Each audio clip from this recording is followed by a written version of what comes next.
আপনারা দেখতে পাচ্ছেন গ্রাম অঞ্চলে কীভাবে ক্ষেত চাষ করা হয় আপনাদেরকে দেখানোর চেষ্টা করছি।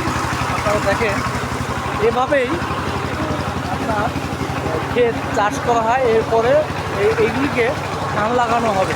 আপনাদেরকে ঘুরে ঘুরে দেখাচ্ছি। আপনারা দেখেন এই যে হাল বোয়া মেশিন, আমাদের আমি রকমের হাল বোয়া মেশিন দিয়ে চাষ করা হচ্ছে। এভাবে চাষ করে তারপরে ধান লাগানো হয়ে থাকে।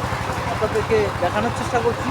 দর্শকবৃন্দ, গ্রাম অঞ্চলে এখন ধান রোপণের সময়, এখন মানুষ ক্ষেত খামারগুলি এইভাবে মেশিন দিয়ে আপনার চাষ করা হচ্ছে।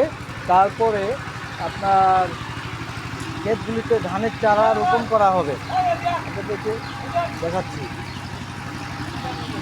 দর্শকবৃন্দ, ভাই এটাতে কী ধান লাগাবেন? কী ধান লাগাবেন? হ্যাঁ, কি স্বর্ণা ধান? ইকরামুল ভাই এই জমিতে এবার স্বর্ণা ধান লাগাবেন। স্বর্ণা ধানে তো মাপা ভালো নয় না? আচ্ছা, ঠিক আছে। আমির হোসেন এই ক্ষেতটি, এটাকে পাওয়ার টিলার বলে, টিলার দিয়ে চাষ করছেন। আপনাদেরকে দেখানোর চেষ্টা করছি। আপনার কাছে দেখিস এটা এই উপরটা থাকবে। হ্যাঁ,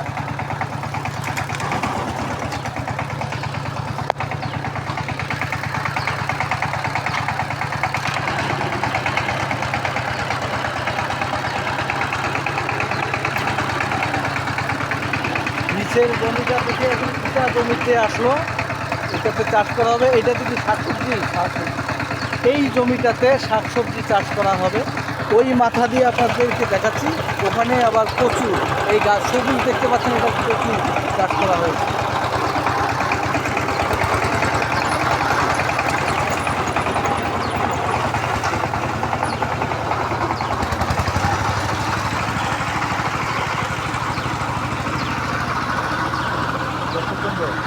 এটা মাটি অনেক শক্ত হয়ে গেছে না?